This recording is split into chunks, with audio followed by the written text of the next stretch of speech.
오늘 바라봐는 놓아주고라고 하는 제목으로 하나님 말씀 보겠습니다. 오늘 이 성경 말씀은 여러분들이 다 아시는 말씀일 겁니다. 자, 여러분 제가 한번 물어보겠습니다. 착한 사람 천국 가죠? 예, 보통 이러면 다 대답을 하는데 그래도 우리 성도님들은 지금까지 들었던 것이 있어서 착하다고 천국 못 갑니다. 네. 예. 그러면 착하면 천국 못 갑니까? 그건 아닙니다. 예, 그렇게 그냥 단편적으로 되는 게 아니고요. 착하다고 구원받는 건 아닙니다. 그러면 어떤 사람이 구원받을까요? 어떤 사람이 천국 갈까요? 또 죽어서 가는 천국만이 아니라 어떤 사람이 이 땅에서도 천국의 기쁨과 행복을 누릴 수 있을까요? 착한 사람이? 여러분 주변에 착한 사람, 엄청 착한데 행복한 사람 많이 있던가요? 없지는 않아요. 그러면 나쁜 사람이 천국 가냐? 나쁜 사람은 아예 못 가고요. 착한 사람 중에도 지옥을 사는 사람 되게 많습니다. 자, 착한 사람 천국 못 갑니다. 착하다는 것만으로는. 그러면 어떤 사람이 천국 갈까요?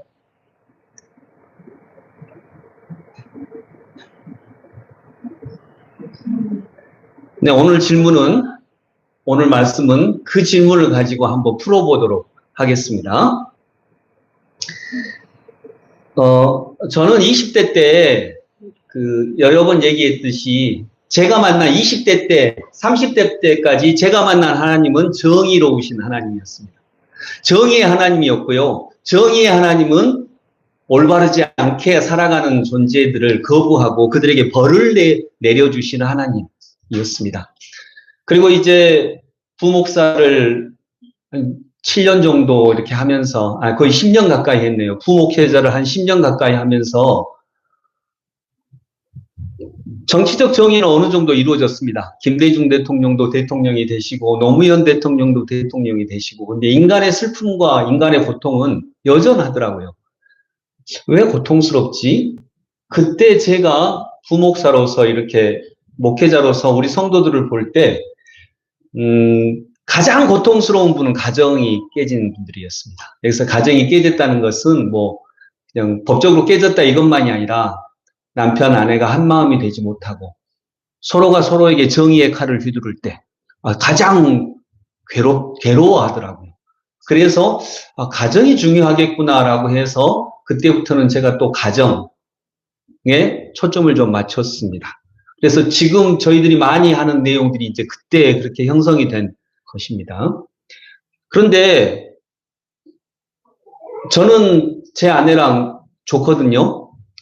집사람한테는 물어보지 마세요. 근데 저는 제 아내랑 좋거든요. 그런데 주변에 저도 그렇고 다른 사람도 가정이 행복한 가정이 있어요. 그렇다고 고통이 없나요? 그러지 않더라고요. 고통은 여전하더라고요. 사고를 만나기도 하고요. 병을 만나기도 해요. 그리고 어떻게 살아가다가 감당할 수 없는 어려움을 만나기도 합니다. 고통이 있더라고요. 그러면 우리가 천국을 누릴 수 있다면 가정도 아니라면, 가정도 아니라는 게 아니라 좋은 부부관계도 그게 완전한 정답이 아니라면 도대체 하나님이 얘기하시는 천국 가정, 또 우리가 누릴 수 있는 천국, 이 땅에 우리가 세우고 싶은 하나님의 나라는 어떻게 이루어지는 것일까? 이제 이것이 또 다른 의문이 됐었습니다. 여러분, 일단 전제로 둘 것은 착하다고 천국 가는 건 아닙니다. 착한 사람이 천국 갑니까? 아닙니다. 정말 전혀 아닙니다. 특별히 그것은 나는 착해, 나 정도면 착해라고 생각하는 사람은 그거 자체가 자기의로움이 되기 때문에, 자기의가 되기 때문에 일단 자기의가 있으면 자기연민이 일어나고요. 자기연민이 있으면 일단 천국은 힘듭니다. 나는 착하게 살았는데, 나 정말 노력했는데, 착한 건 넘어서서 나 정말 열심히 살았는데, 나 진짜 애썼는데, 나 나쁜 짓 안 하고 헛짓거리 안 하고 정말 열심히 살았는데 라고 하는 것이 그게 잘못된 건 아닌데 그것이 자기의가 돼버리면 내가 저 사람보다 더 의로운데 내가 저 사람보다 더 노력했는데 라고 하는 자기의가 되어버리면 자기의는 반드시 자기 연민을 불러오고 자기 연민을 가진 사람은 일단 절대로 천국을 살기가 어렵습니다. 그래서 착한 사람이 오히려 더 천국을 누리기가 어려운 경우가 있습니다. 그러면 어떤 사람이 천국 갑니까? 모든 사람이 다 자기의 그 겉모습에 옷을 벗고 그냥 그 존재 자체로 사랑하고 사랑을 주고 사랑받을 줄 알고 이런 사람이 죽어서도 천국을 가고 살아서도 천국을 누릴 수 있겠죠. 즉 가족이 있는 사람이 천국 갑니다. 이건 무슨 말이냐면 사랑하고 있는 사람이 천국 갑니다. 꼭 혈육적 가족만이 아니라요. 사랑하는 관계가 있는 사람이 천국을 갑니다. 적어도 그 천국을 누립니다. 특별히 하나님을 사랑할 줄 아는 사람이 천국을 갑니다. 여러분 아멘 하시죠? 네. 그래서 착하다고 천국 가는 건 아닙니다. 그건 두 번째, 세 번째입니다. 진짜는 첫 번째는 하나님과 사랑의 관계를 맺고 그 하나님과의 사랑의 관계 때문에 다른 존재와 사랑의 관계를 맺을 줄 아는 사람이 천국 갑니다. 그리고 천국을 누립니다. 기독교에서 구원, 나 예수 믿고 구원받았어 라고 할 때 구원이 뭐냐면요. 이건 여러분 그냥 외우셔야 됩니다. 우리가 구원을 목표로 신앙생활 하는데 구원이 뭔지를 모르면 안 되잖아요. 구원은 죽어서 천국 가는 것만을 얘기하는 거 아닙니다. 이건 제 말이 아니고 거의 모든 신학자들, 거의 모든 100% 성경학자들의 결론입니다. 구원은 하나님과의 관계가 회복되는 것입니다. 자, 따라서 해봅니다. 구원은 하나님과의 관계가 회복되는 것입니다. 예, 이건 유상선 말이 아닙니다. 거의 모든 신학자들의 공통된 의견입니다. 구원이 뭐라고요? 예, 하나님과의 관계가 회복되는 것입니다. 우리는 죄인이라서 하나님과의 관계가 다 끊어졌어요. 하나님과 관계없는 사람이 되었어요. 그런데 구원은 뭐냐면 예수 그리스도의 십자가의 은혜로 말미암아 하나님과 관계가 다시 연결된 거예요. 관계가 연결되었기 때문에 그분의 말씀이 내게 들어오고 그분의 뜻과 그분의 마음, 그분의 사상을 내가 무시할 수 없고 나를 따르라 하신 그분의 말씀에 내가 따라가려고 할 때 이게 관계가 맺어진 거예요. 이게 구원입니다. 그래서 착한 사람이 천국 가는 게 아니라 구원받은 사람이 천국 갑니다. 하나님과 관계가 맺어진 사람이에요. 여러분, 오늘 본문의 말씀은 제가 뒷부분만 그냥 얘기를 나누고자 합니다. 자, 오늘 본문 말씀은 거의 다 아실 거예요. 빌라도가 명절, 우리로 치면 이제 설 명절인데 6월절, 거기는 6월절이에요. 6월절이 6월 달에 있는 절기 아닙니다. 6월. 넘을 월이거든요. 월담하다 할 때 월. 그러니까 흘러서 넘어간다. 재앙이 넘어갔잖아요. 출애굽 때. 그래서 재앙이 넘어가서 우리가 그 재앙 속에 거하지 않게 된다. 이게 6월절이에요. 양력으로 한 4월쯤 돼요. 그래서 이제 부활절, 우리로 하면 부활절 생각하시면 됩니다. 이 6월절 절기에는 죄수 한 사람을 사면해주는 전례가 있었어요. 그래서 이제 유대인들이 예수님을 고소를 했죠. 사형을 시키고 싶은데 유대인의 법으로는 사형을 시킬 수 없어요. 그래서 로마 총독 빌라도한테 갑니다. 근데 빌라도는 딱 보니까 예수님이 별 죄가 없는 거예요. 그래서 풀어주려고 해요. 야, 이 사람을 사면해주고 싶은데 너희들 어쩌냐? 그러니까 유대인들이 안 된다고 하는 거예요. 바라바를 놓아주십시오. 바라바라고 하는 사람이 있었어요. 강도라고 하는데 진짜 이 사람들 물건을 탈취하는 강도인지 아니면 로마로부터 독립운동을 하고 있던 독립운동가일 수도 있어요. 이 바라바를 놓아주라고 하는 거예요. 그러면 이 사람, 유대인의 왕이라고 하는 이 사람은 어떻게 하자는 거냐? 그 사람은 십자가에 못 박아라, 죽여라 라고 하는 거예요. 빌라도는 그 사람들의 요구를 그대로 들어줍니다. 왜냐하면 정치인이니까. 그리고 바라바를 놓아주고 예수님을 십자가에 못 박습니다. 자, 예수님은 하나님의 아들이죠. 여기에 굉장한 상징이 있습니다. 자, 예수라고 하는 이름은요, 여호수아입니다. 여호수아. 원래는 여호수아예요. 여호수아라고 하는 이름의 뜻은 뭐냐면, 여호수아가 예수인데 예수아예요. 우리가 예수님 이렇게 부르는데 히브리 사람들은 예수아라고 부릅니다. 근데 이게 여호수아예요. 여자는 하나님을 얘기하는 거예요. 여호와. 여자는 하나님이에요. 여호수아. 호수아는 구약 예언자 중에 호세아 있죠? 예, 호세아하고 이름이 똑같은 거예요. 호수아는 구원이라는 뜻이에요. 그래서 여호수아는 예수는 뭐냐면 하나님이 구원자이시다 이 말이에요. 그래서 예수님은 그런 뜻이에요. 하나님이 구원자이시다. 자, 그러면 바라바는 무슨 뜻일까요? 여기서 풀려난 바라바. 참고로 바는요, 아들이란 뜻입니다. 아들. 그러면 바디메오는요? 바디메오, 성경에 나오죠? 바디메오는 디메오의 아들이에요. 성경에 바자가 들어간 이름 되게 많잖아요. 이 바는 누구의 아들 이거예요. 누구의 아들. 그러면 자, 바자는 해결이 됐고 바라바, 라바가 뭐예요? 여러분도 아는 말이에요. 라바를 약간 변형시켜 보세요.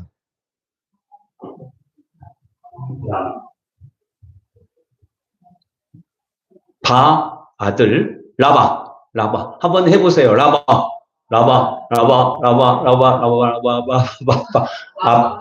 아빠예요. 그래서 바라바는 아빠의 아들이에요. 아버지의 아들. 다시 말하면 인간의 아들. 아빠라는 말은 전 세계에 다 있잖아요. 엄마, 아빠 이 말은 전 세계에 다 있어요. 그래서 예수님도 아빠, 아버지라고 했잖아요. 그 아빠가 우리가 말하는 아빠 그거예요. 그래서 바라바는 아빠, 아버지의 아들이란 뜻이에요. 즉 인간의 아들이에요. 자, 인간의 아들을 놓아주고 풀어주고 인간의 아들은 살리고 하나님의 아들은 죽여요. 십자가에 못 박아요. 오늘의 사건은 그 사건입니다. 자, 여러분, 인간의 아들은 놓아줘요. 정치인이. 그리고 이 사람은 정의로운 사람일 수도 있어요. 강도일 수도 있지만 독립운동가일 수도 있어요. 그러나 하나님 편에서 보면 이게 똑같다 그 말이 아니라요. 원리가 똑같아요. 어떤 원리가 똑같냐?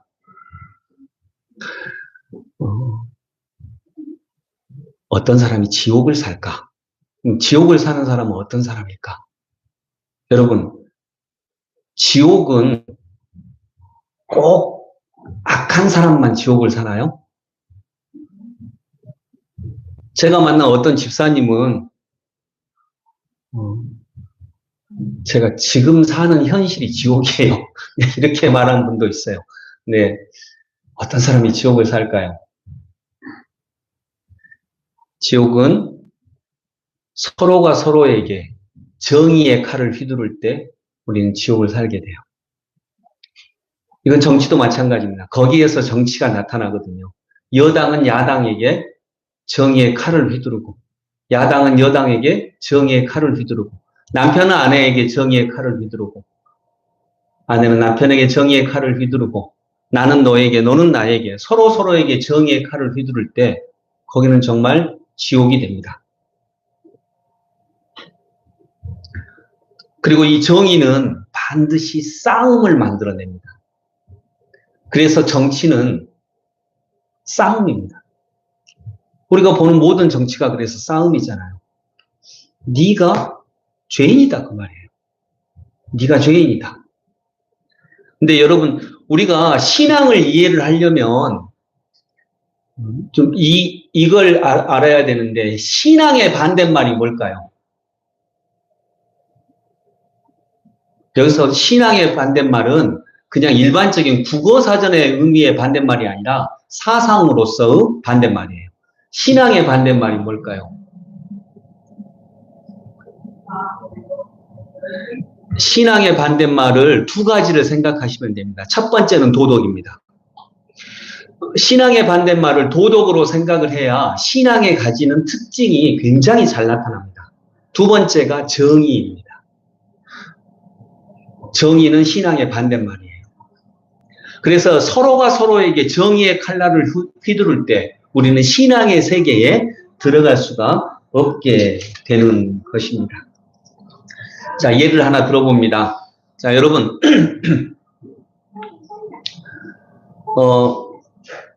부부가 있는데 남편이 바람을 폈다고 생각을 해보세요. 남편이 못된 일을 했어요. 바람을 피웠어요. 그리고 아내는 일단 아무 잘못이 없어요. 자, 그러면 잘못을 한 남편, 잘못을 하지 않은 아내, 거기서 누가 먼저 화해를 요청해야 될까요?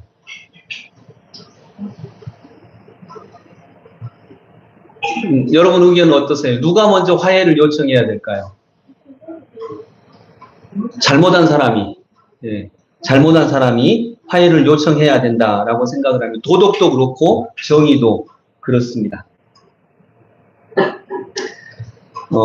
그렇게 되면 이렇게 얘기해야죠. 만약 남편이 아내에게 이렇게 화해를 요청할 때 진짜 잘못했다고 진심으로 생각하고요. 여보, 진짜 내가 잘못했어. 내가 잘할게. 내가 더 노력할게. 내가 당신에게 최선을 다할게. 이렇게 얘기해야겠죠. 우리 다시 용서해줘. 우리 진짜 다시 행복한 가정 나 이루고 싶어. 당신이 용서해주고 나를 좀 받아줘. 라고 얘기합니다. 그러면서 내가 더 열심히 노력할게.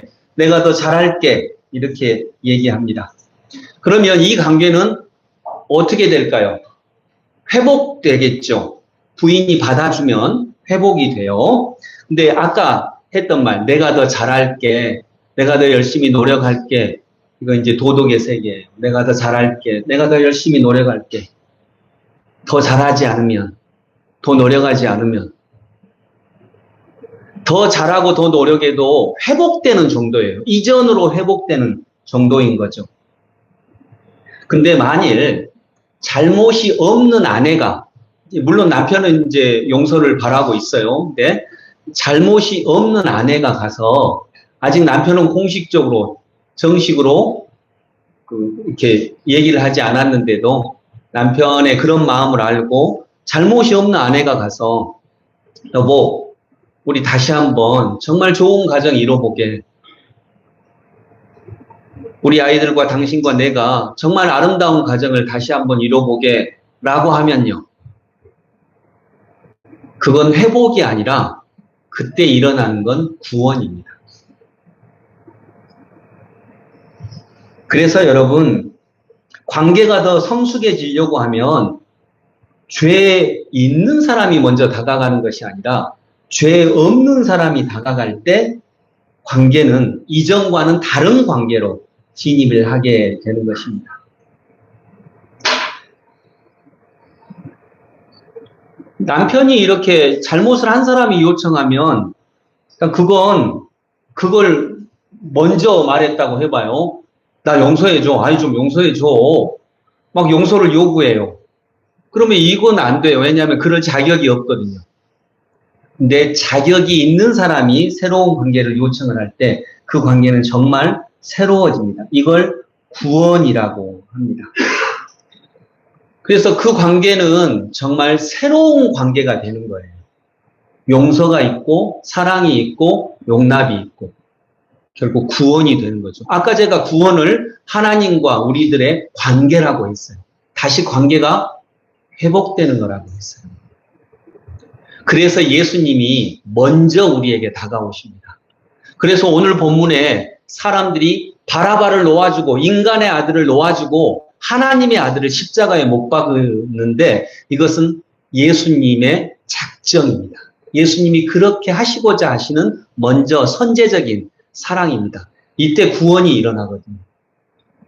이때 새로운 관계가 일어나거든요. 네가 잘해봐. 네가 더 열심히 노력해봐. 네가 잘하면 내가 잘하면 네가 잘하면 내가 해줄게 이 관계가 아니라 이때까지는 내가 더 노력할게, 내가 더 애쓸게, 내가 진짜 잘할게 라고 하는 것은 아직까지도 도덕의 관계, 정의의 관계예요. 근데 죄가 없는 자가 먼저 다가옵니다. 그리고 우리 다시 온전한 관계, 진짜 사랑의 관계를 다시 이뤄보게 라고 한다면 이건 그때는 구원이 들어가는 거예요. 그리고 그때는 정의와 도덕을 넘어서서 용납과 사랑의 관계로 들어가게 되는 것입니다. 그걸 예수님이 하신 것입니다. 그래서 사람의 아들을 놓아주고 하나님의 아들을 십자가에 못 박습니다. 구원의 도리에서 굉장히 중요한 사건입니다. 왜 예수님이 구원자이신가? 왜 하나님이 구원자이신가 하는 아주 중요한 주제를 다루고 있습니다. 저는 부처님을 존경한다고 이전에 말씀을 드렸습니다. 저는 부처님 실제로 존경하고요. 부처님은 인류의 스승님이십니다. 그러나 구원자는 아닙니다. 왜냐하면 부처님은 우리에게 이렇게 얘기하는 거죠. 너 수도 생활 잘 하라고, 열심히 잘 해보라고, 도를 깨달으라고 하면서 그것을 우리가 일정한 도에 올라갔을 때 그때 자비도 일어나고 사랑도 일어난다라고 하는 것입니다. 예를 들어 아까 제가 제일 처음 얘기했듯이 정의로운 사회도 어느 정도 됐고 부부 관계도 좋고 그런데 인간에게는 건널 수 없는 고통이 있어요. 죽음, 질병, 아픔, 눈물 이런 것들이 있어요. 그때 불교는 인생은 원래 그런 것이라고 삶이라고 하는 것은 그것이 다 있다고 이렇게 얘기를 해요. 그러나 기독교는 단지 그렇게만은 얘기하지 않습니다. 정태기 목사님이라고 하는 분이 이분이 치유 목회를 하는 한신대 교수님이신데 우리나라에 처음으로 치유 목회를 들여오신 분인데 이분이 유학하면서 미국에 있는 한인교회를 목회를 하셨는데 거기에 이제 할아버지 할머니들이 되게 많으셨어요. 그래서 그 한국에서 어르신들이 은퇴를 하셔가지고 자식을 따라 때로는 미국 오고 싶어서 이렇게 오셨는데 건강했던 어르신들이 미국으로 와가지고 몇 달만 지나면 병이 드는 거예요. 그래서 어떻게 치유할까? 이걸 어떻게 치유할까라고 했는데 막 부흥회도 하고 막 기도회도 열고 그리고 먹을 것도 주고 그래도 뭐 별로 효과가 없는 거예요. 그래서 이 정태기 목사님이 그 어르신들을 미국으로 온 한인 어르신들을 토요일 날마다 다 불렀대요. 그때 기숙사 생활을 하셨는데 교회 자체가 몇 명이 안 되니까 한 10분 정도 되는 어르신들을 토요일마다 자기 기숙사로 불러가지고 하루 종일 같이 놀러 다녔대요. 캠퍼스를 산책하고 놀고 또 같이 점심 먹고 이야기하고 일주일에 한 번씩 토요일 날 아침부터 저녁까지 노니까 그 10분 정도 되는 어르신들의 병이 싹 나은 거예요.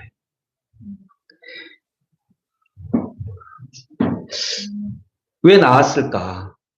불교는 삶이라고 하는 건 원래 그런 거야. 원래 외로운 거야.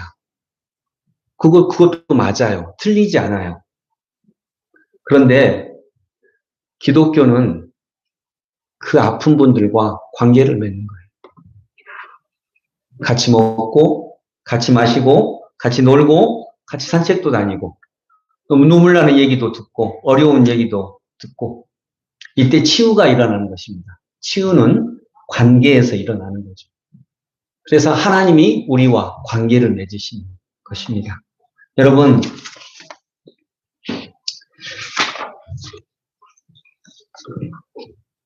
아까 제가 착한 사람이 구원받는가? 아니라고 말씀드렸어요. 구원은 어떤 사람이 받는가? 하나님과 관계가 회복된 사람이. 근데 인간은 정의의 칼을 휘두릅니다. 그리고 그것이 정치가 됩니다. 그리고 그래서 정치는 아마 우리를 구원해 주지 못할 것 같습니다. 그러나 신앙은 뭐냐면 사랑입니다. 사랑은 왜 일어나냐? 여러분 만일 제가 신종호 장로님을 제가 볼 때 신종호 장로님은 흠이 하나도 없어요. 모든 게 완벽해요. 얼굴 완벽하고, 성격 완벽하고, 키 완벽하고, 막, 진짜 완벽해요. 그러면 내가 신종호 장로님을 사랑할까요? 사랑 안 하죠. 왜 사랑해요? 존경하죠, 존경.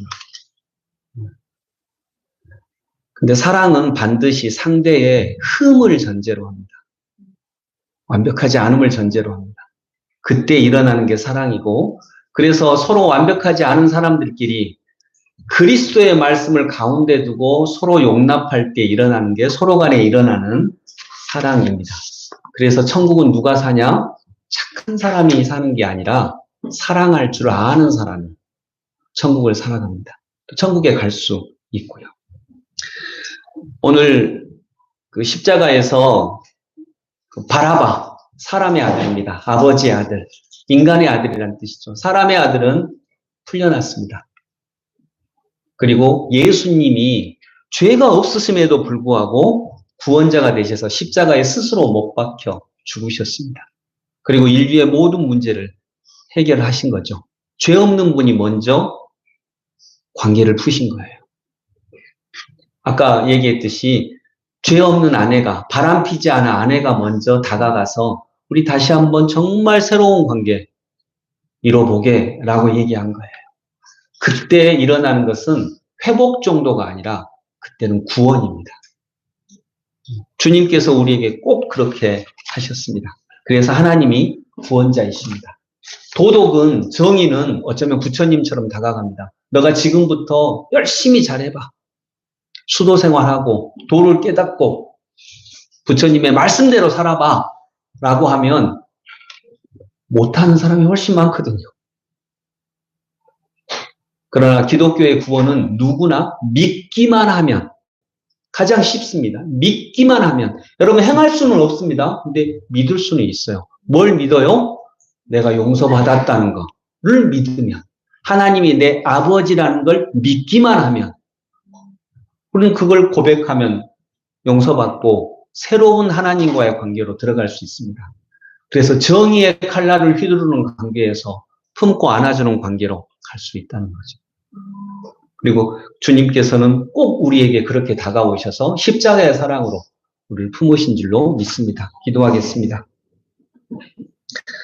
주님, 오늘 십자가에서 십자가를 앞에 두고 바라봐, 인간의 아들은 용납받았고 하나님의 아들을 사람들이 잡아 죽였습니다. 그리고 주님은 그 길을 실은 스스로 걸어가셨습니다.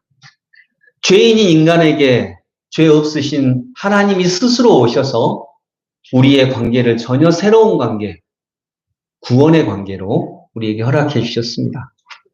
하나님 아버지, 내가 얼마나 착한 사람이냐, 이거보다 착한 두 사람이 모인 우리의 관계가, 그 관계 속에 하나님이 계시는지를 먼저 살펴보는 그리스도인들이 되게 하여 주옵소서.